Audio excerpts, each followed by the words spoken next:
Hello everyone, welcome to DGN English classes. इस video में हम जानेंगे फोरफिट वर्ड का हिंदी में अर्थ। ये एज अ वर्ब और एज अ नाउन दोनों तरह से यूज होता है। एज अ वर्ब इसका हिंदी में अर्थ है किसी गलती, नियम तोड़ने या किसी शर्त को पूरा न करने की वजह से कोई चीज खो देना या गवा देना। और एज अ नाउन इसका हिंदी में अर्थ है जुर्माना, दंड या दंड स्वरूप खोई गई चीज। इसके एग्जाम्पल सेंटेंसेस देखते हैं।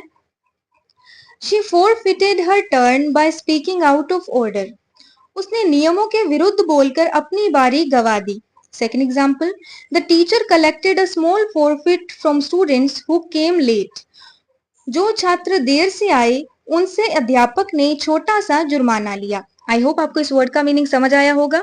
अगर आपके पास भी कोई ऐसा वर्ड है जिसका मीनिंग आप जानना चाहते हैं तो आप हमें कमेंट सेक्शन में बता सकते हैं। वीडियो अच्छी लगी हो तो वीडियो को लाइक शेयर जरूर करें।